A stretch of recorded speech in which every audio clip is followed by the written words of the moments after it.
Here at Sean of the South, we're keeping our hands sharp with the help of Case Knives, the sponsor of this episode. A tradition of my family for generations, my granddaddy used to say the best cure for idle hands was to build something. But in today's day and age, everything's done with a click, a swipe, or a tap.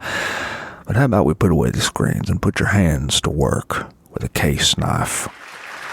Hey, you are listening to Sean of the South, and I'm your host tonight, Sean Dietrich. And man, we got a great show lined up for you, coming to you live with the podcast airwaves and the radio waves all over this fine nation. This portion of our program is brought to you by Visit North Alabama, the Mountain Lakes Tourist Association. You can travel to visit the 16 North Alabama counties that make this state what it is. Festivals, attractions, restaurants, outdoor activities all over North Alabama. Blount County, Cherokee County, Colbert County, Coleman County, DeKalb County, Etowah County, Franklin County, Jackson County, Lauderdale County, Lawrence County, Limestone County, Madison County, Marion County, Marshall County, Morgan County, and Winston County. Whatever you do, you can do it better in North Alabama. Visit North Alabama or northalabama.org or hashtag Visit North AL. And now let's have another tune from this group of folks standing beside me here, just fresh off the Grand Ole Opry stage. The Farmer and A. Dale, everybody, the Farmer and A. Dale.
Well, it just doesn't get any better than that. Doesn't get any better than that. I'm going to read you a little bit of our mail this week. A little bit of our mail sent in to us from listeners all over this fine nation who had nothing better to do than to put a few sentiments down on paper or to send us legal letters asking us to cease and desist.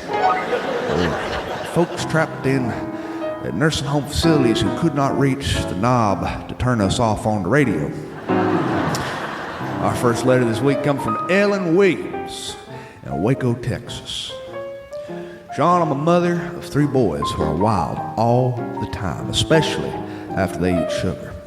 A few days ago, we were walking down down through the store, and one of my boys grabbed a box of cereal off the shelf and opened it right in the store.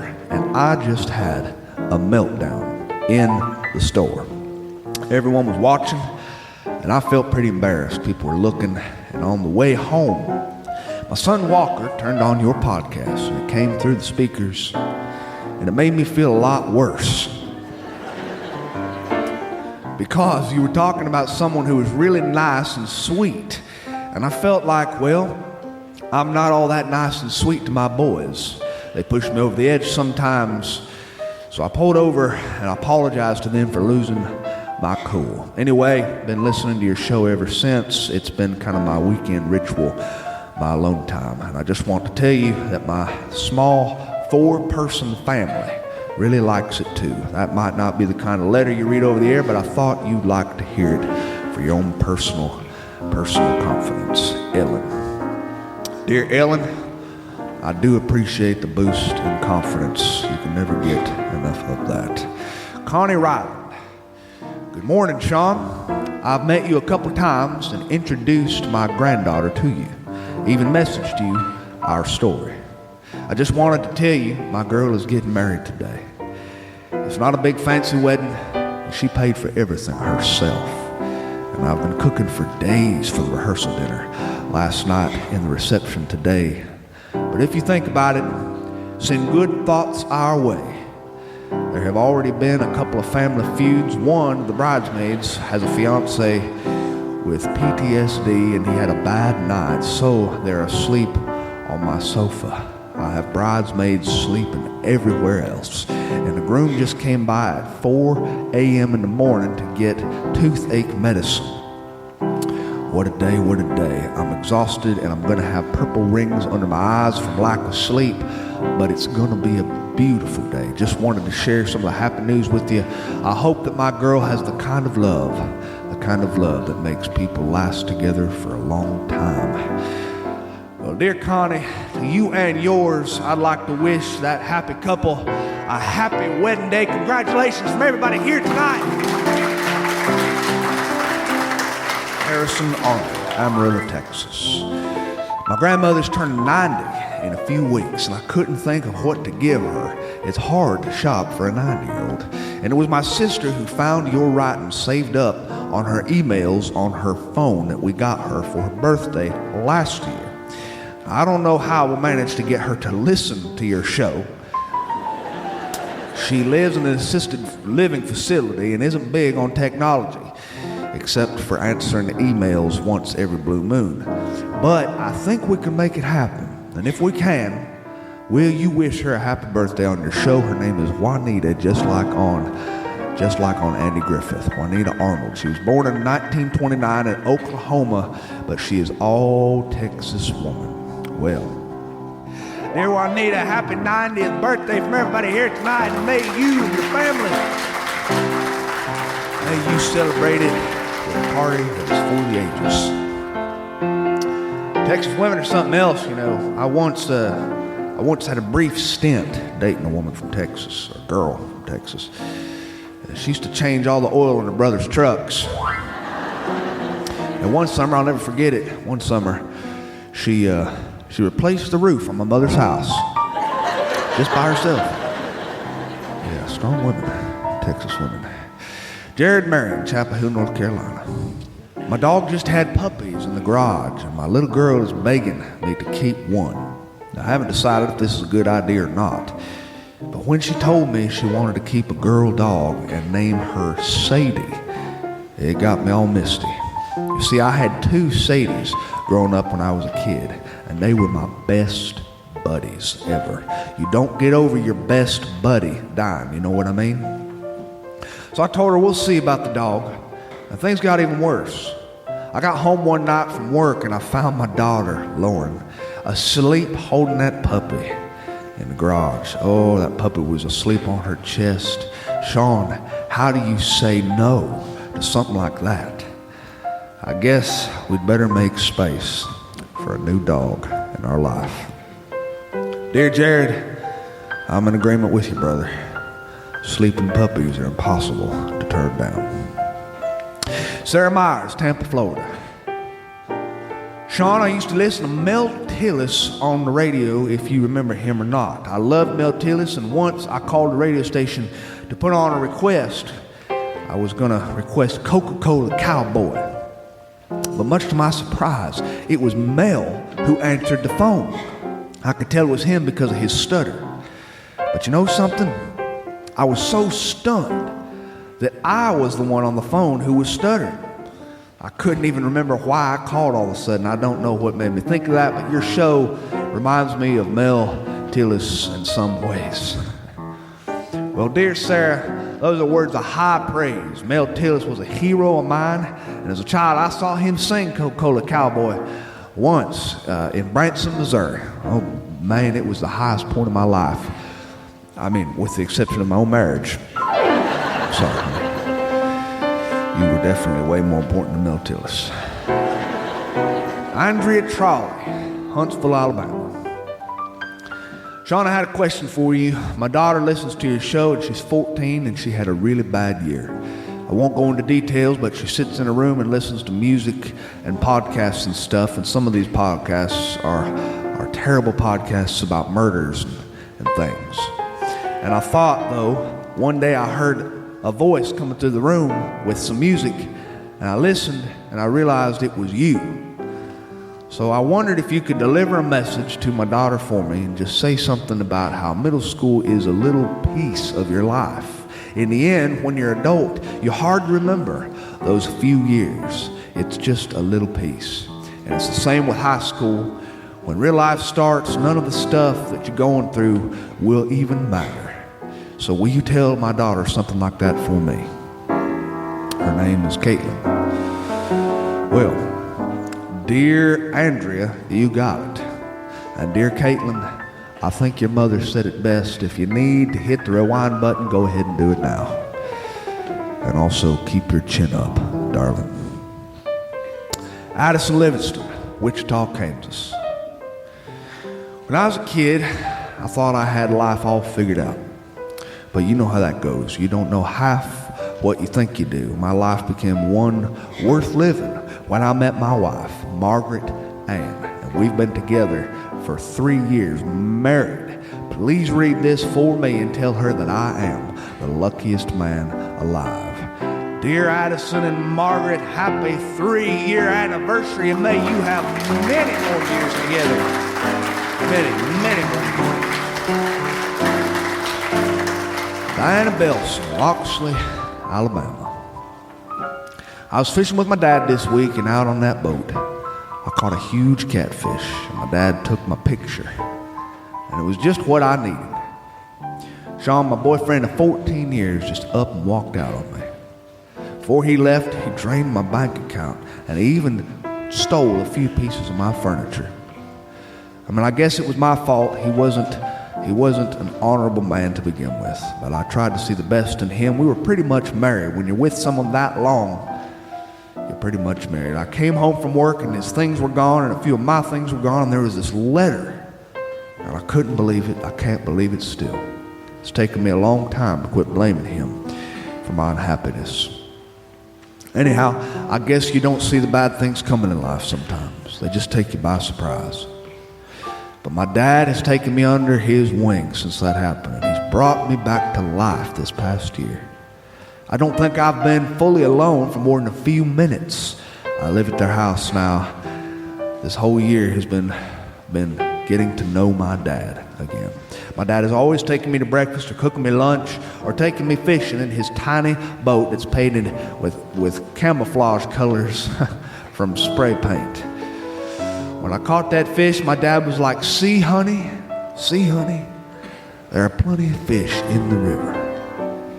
Well, I know it sounds stupid, but I guess he just had to be there because it was really kind of profound. I know I'm going to be okay. I know this because my dad said so. I'm grateful for my dad. Dear Diana, I wish you sun and a calm river and a day that just couldn't get any better. And I hope that when you finally land that fish that you've been looking for, he'll be the one that's perfect for you. Also, remember, there is not much of a difference between that catfish you caught and your ex-boyfriend. One is a bottom-feeding pond sucker, and the other one is a fish. No, I'm only kidding. I don't know what the circumstances are, Diana, but I do believe with all my heart, that some of the most therapeutic and medicinal devices we have known to man look like fishing rods and bass boats. They can cure a broken heart, and may you have many more wonderful fishing trips with your daddy. And that's letters from our listeners.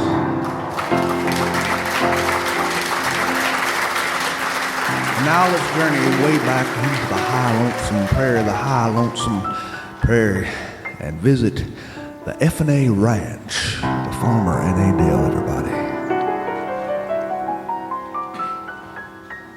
And now, back at the F&A Ranch, the farmer and Adele sit on the porch strumming a tune out into the wide open sky. The day was like most days on the lone prairie, until...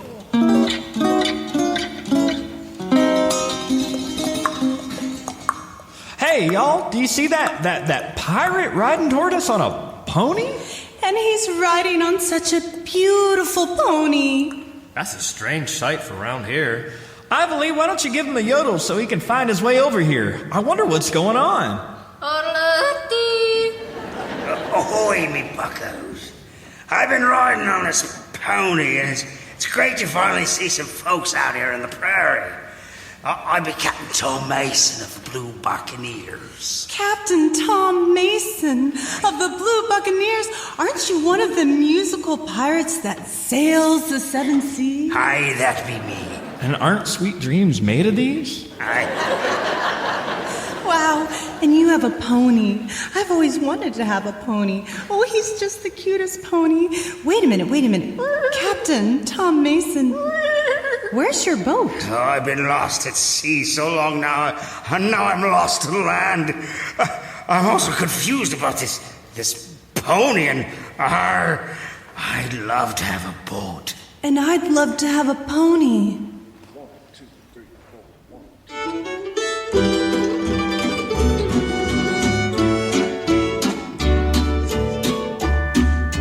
If I had a boat, I'd sail out on the ocean. If I had a pony, I'd ride him On me boat, and we could all together ride out on that ocean. I send me upon my pony. On me boat. If I were Roy Rogers, I'd sure enough be single. I couldn't bring myself to marry dear old Dale. just be me and Trigger, we go riding through the movie. And we'd buy a boat, and on the sea, that's where we'd sail. If I had a boat, I'd sail out on that ocean. If I had a pony, I'd ride him. On me boat, and we could all together sail out on that ocean. I send me upon my pony. On me boat. Now the mystery masked man was smart. He got himself a Tonto, 'cause Tonto did the dirty work for free. But Tonto, he was smarter. One day said King Wasabi, he said, Kiss my R. I bought a boat and I'm sailing out to sea. If I had a boat, I'd sail out on the ocean. if I had a pony, I'd ride him. On the boat, and we could all together sail out on that ocean. I send me upon my pony. On the boat.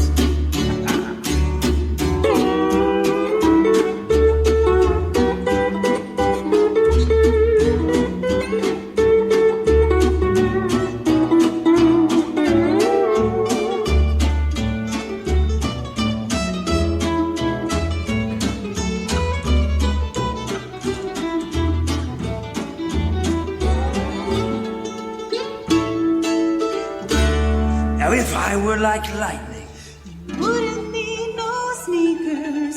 You could come and go whenever you please. And I'd scare 'em by the shade tree. Oh. And I'd scare 'em by the light post. You would not scare my pony. No, I'd be on my boat at sea. And if I had a boat, I'd sail out on the ocean. And if I had a pony, I'd ride him On me boat. And we could all together sail out on that ocean.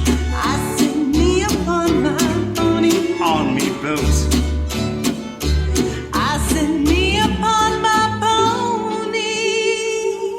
On me boat.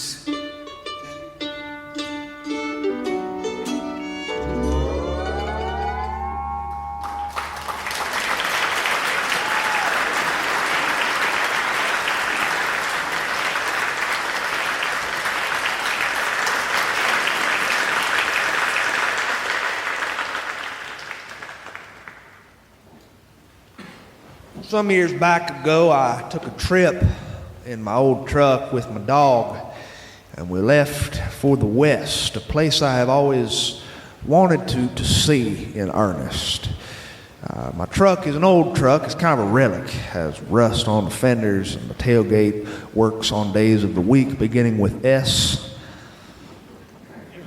And it's the kind of truck that needed new brake pads and new brake rotors, and it needed a new belly pan, and it needed a few items inside the cab. And so I got it repaired. It cost me a pretty penny to get these things replaced. And I loaded up my black and tan coonhound, and we drove across the world. We drove across Alabama and Mississippi and Louisiana and Texas, and we got to New Mexico. We camped out underneath the stars, my dog and I. And I spent the entire trip wearing a 10-gallon buckskin cowboy hat with a leather band around the crown. Because I have always wanted to be a cowboy. Ever since I can remember, I always wanted to be like Gene Autry or Roy Rogers or Hopalong Cassidy or Tom Mix or the Lone Ranger. Anybody you can think of who was a decent cowboy, I wanted to be them. I'll never forget being in Sunday school class when I was a kid. And the teacher said, "All right, Sean, stand up, please. Who was the first human in the world?" And I said, "Hoss." She said, "Huh?" I said, "Was it Little Joe?" She said, "What?" "No, it was Adam." And I said, "Well, I knew it was one of the Cartwrights." I believed in cowboys. I believed in them because probably my mother forced me as a child to go trick-or-treating during Halloween, which was a sinful holiday. I was lucky to even be going anywhere at all during Halloween. But she would force me to go as clean characters, good characters who were heroes. Once I went as Robin Hood, once I went as Davy Crockett, once I went as Sherlock Holmes, and we were evangelical people. I went as these good characters. I went as Superman one year. I went as Oral Roberts. That was a nice time. I went trick-or-treating Mr. Wallace's house first. I had 10-foot tall hair that looked like a mixture between Andy Griffith and the Great Wall of China. I wore a white suit and a gold bracelet, and I held a pillowcase out to Mr. Wallace, and I said, "All those wishing to gain entrance into heaven, give to the Lord, and it will come back to you, pressed down, good measure, shaken together and rolling over." Mr. Wallace looked at me. He said, "Do what?" I said, I'm trick-or-treating, sir. I'm trying to get into the character. He said, "Well, you can put that pillowcase away. I done gave to the Baptist church last week. They get enough of my money as it is." I looked at him and I said something that my preacher used to say every Sunday. I said, "Do you know what, sir? Mr. Wallace, I believe you're going to heaven before anybody else." He said, "You do?" He pulled a cigarette out of his mouth. He said, "Why is that?" I said, "Because it says in the Bible, the dead in Christ shall rise first." played a cowboy every day of my life. It seems like my entire childhood is peppered with memories of being a cowboy. I look in the mirror, I would always wear this cowboy hat. It was a silver belly hat, just like my father used to wear. He used to wear a cowboy hat too. It was a buckskin hat, much like the one that I still own. I would dress up in chaps sometimes, or jeans and a tucked-in shirt with a belt buckle the size of a serving platter. I wanted to be a cowboy. My cousin Ed Lee and I would dress up together, and we got in trouble once for being two cowboys. We got in trouble for putting frogs in the girls' bathroom. And the principal called us to his office. And when we got to his office, we had to remove our hats and sit down and take a load off our spurs. He said, Boys, I've called you in here because I want to know the truth. And he brought out a King James 1611 Bible. This thing was about as thick as 4 phone books piled right on top of each other. Some Baptists carry a 1611 King James Bible in the glove compartment as protection against the outside world. If you ever see an assailant, you just lift this Bible up high in the air, and when that assailant fixes his eyes on the holy word of God, you bring it down on his head, and it's enough to give him a traumatic brain injury.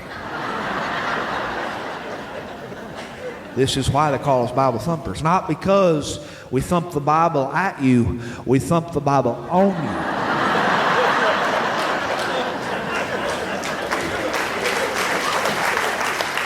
Well, that's how you do it.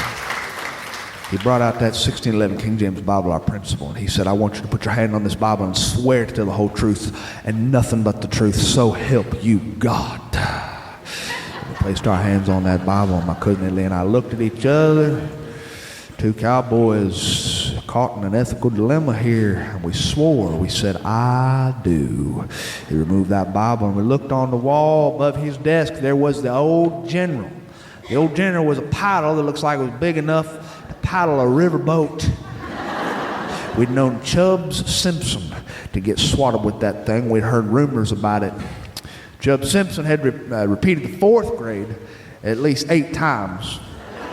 Apparently he got in trouble one day at school for trimming his beard, whiskers in class. He got sent to the principal's office to have a meeting with the old general, the paddle. They say that every teacher in the building pressed their ear against the principal door because Chubbs outweighed the principal by at least 100 pounds. We did not want to have a meeting with the old general. The principal looked at us with them blue eyes, boring a hole into us, and he said, Boys, I want to ask you a question. I want you to tell me flat out. Did you put frogs in the girls' bathroom sinks?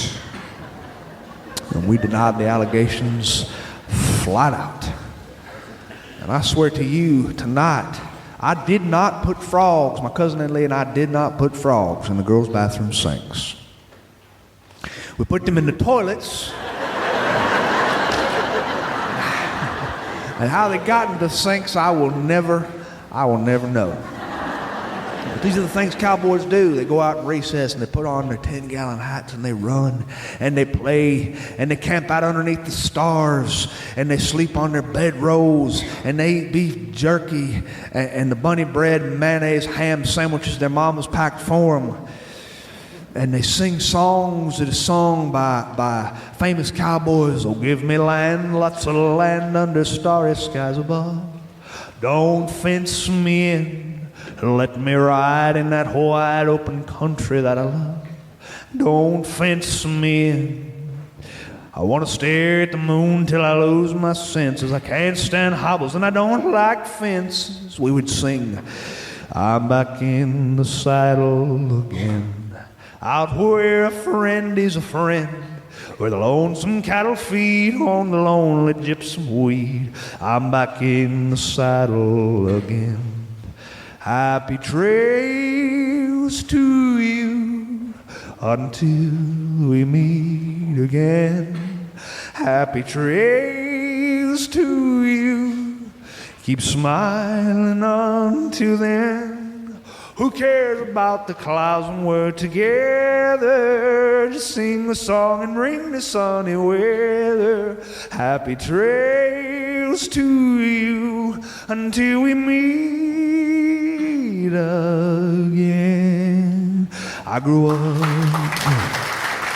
being a cowboy, loving the cowboy way, pursuing the life of my high-riding heroes. I burned up my childhood days. Mamas, don't let your babies grow up to be cowboys. Don't let them pick guitars and drive them old trucks.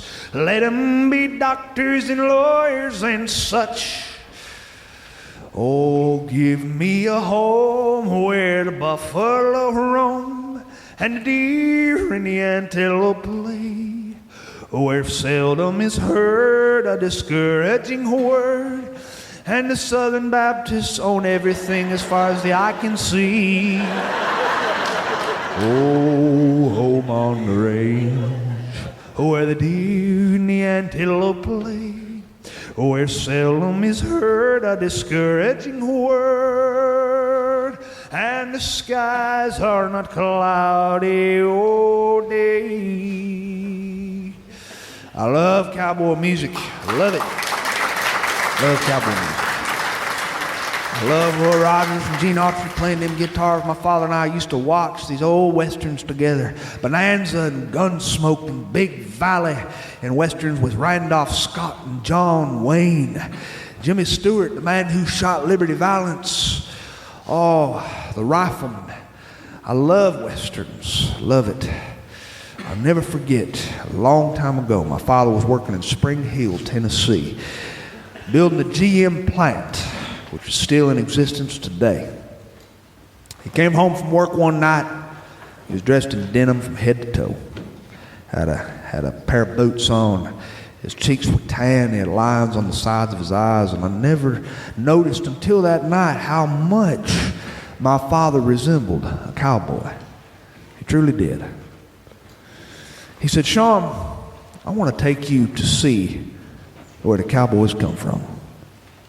I was beside myself. I couldn't hardly stand myself. I counted down the days to the trip. He was going to take me out west. We got in his truck, and he drove me across the world. Across the world. And he wore his buckskin cowboy hat with a little leather band around the crown. And I wore mine, sitting in his truck next to him, and I ate a moon pie, and he ate beef jerky, drank a Coca-Cola. And we drove and we talked about life. Two cowboys riding along the United States of America toward the pioneer country. And when we finally arrived in Arizona, we drove along a series of weaving roads that took us through the most cowboy-looking scenery you ever saw. Cactuses with three arms on them pointing to the sky, and juniper trees, and big old rocks, and tan and red and khaki-colored golden colors everywhere, and sunsets that looked like purple smudges on the big, big golden sky. And we got to the Grand Canyon. My father had never seen the Grand Canyon before. We stepped out of his truck. We walked to that guardrail, and we looked over into the largest ditch that's ever been created in the world. And my father started to cry.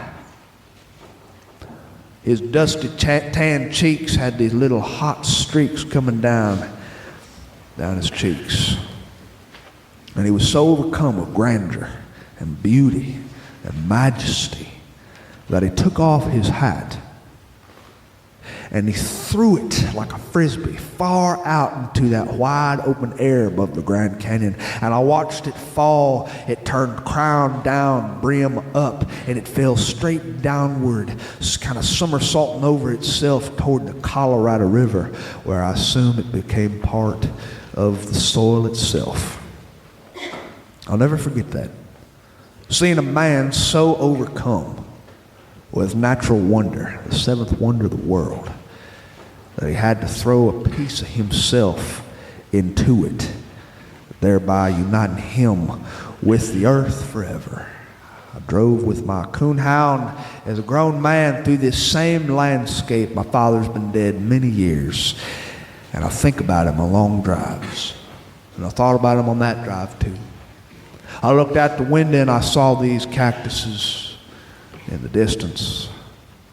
And I drove with my coonhound. She's looking out the window and her jowls come all the way down to her chest, and she was licking her chops because it's dry out there. Lord, it's dry. It's so dry that your eyes start to get crackling, and you can't see very well, and you develop cracks on your cracks. My dog needed water, so I fed her a little bit of bottled water in a coffee cup, and she lapped it out of my coffee cup.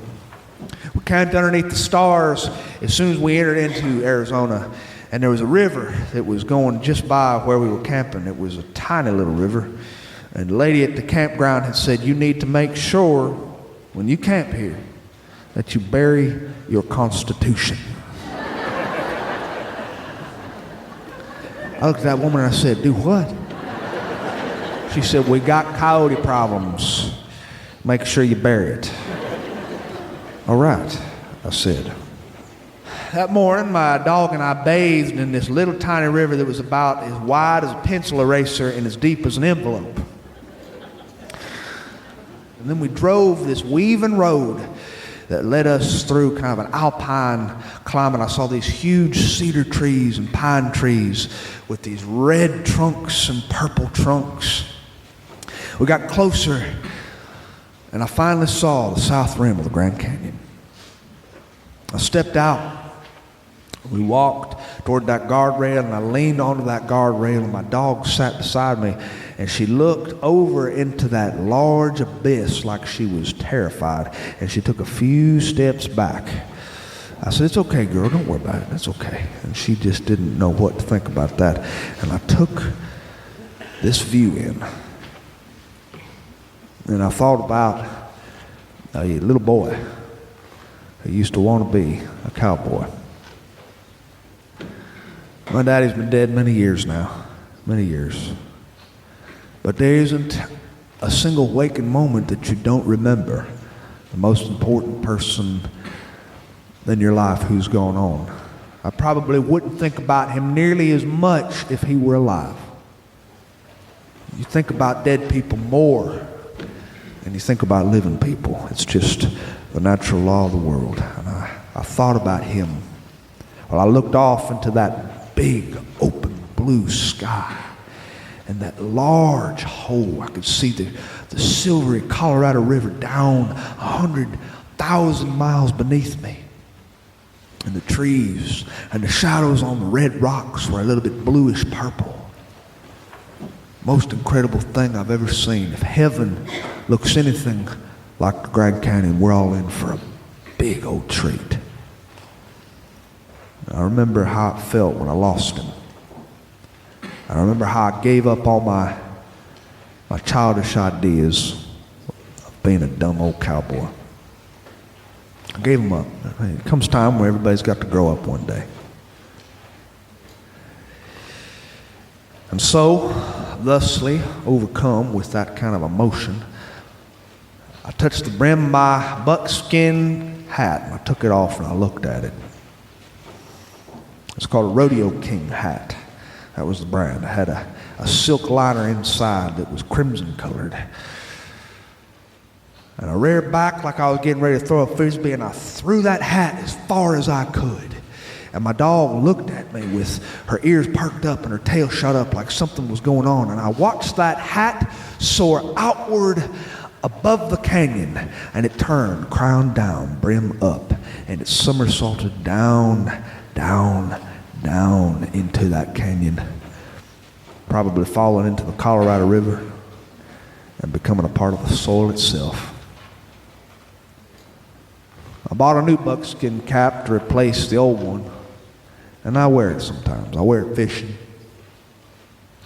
I wear it to remember my childhood, the good things that I learned from the high-riding heroes who rode on their palominas with saddlebags and bags of beef jerky cooked over the fire.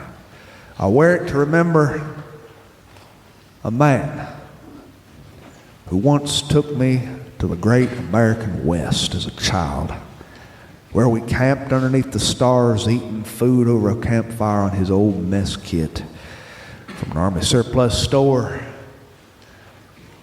I wear it to remember that fella who took his hat off and threw it high into the air, into the world's biggest ditch, the seventh wonder of this natural world. And I know that no matter what anybody says about me, or no matter what I say about myself, I hadn't done a whole lot in my life. I hadn't been a lot of places.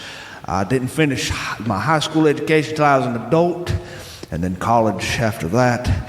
I graduated when I was just about 30 years old. I hadn't been overseas, hadn't been even to Canada or across the pond. I hadn't done a whole lot with this life that I have, but it doesn't matter. It doesn't matter. Because I'm an old cowhand from the Rio Grande. But my legs ain't bowed and my cheeks ain't tan. I'm a cowboy who never raised a cow, never roped the steer because I don't know how, and I sure ain't fixing to start in now. Yippee-I-oh, Kai, I'm an old cowhand. I come from the Rio Grande and I learned to ride before I learned to stand. I'm a riding fool who's up to date. I know every trail in this old state because I ride the range in a Ford V8. Oh, yippee-I-oh, Kai, oh, yippee. Okay. Hey, thank you very much for having me this evening. It's been a wonderful pleasure. I appreciate it very much. Thank you. Thank you very much.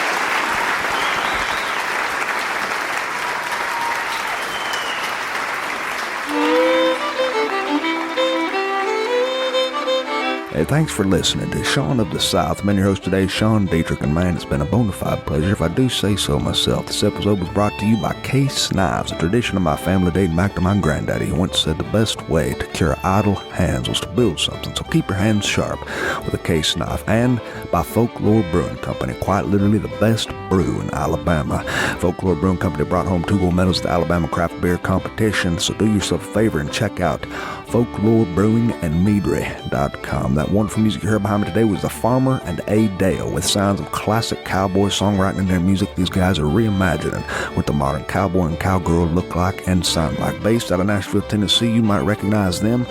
Featured regularly on 650 AM WSM as the house band during the station's Grand Ole Opry pre-show and live radio spot coverage. Do yourself a justice and visit everybodylovesthefarmerandadale.com and download their music today. You won't regret it. For anything more about what I do, you can visit SeanoftheSouthShow.com, and there you can find archived episodes dating back to our very first episode when we had 4 listeners, to this episode where we have 9 listeners. While you're there, I hope you take the time to drop me a line to me about your birthday announcements, wedding invitations, and potluck socials, and I do my best to read them over the air for my friends, because I love to do that sort of stuff for my friends. And speaking of friends, they say the early bird gets the worm, but it's the second mouse who gets the cheese. Adios.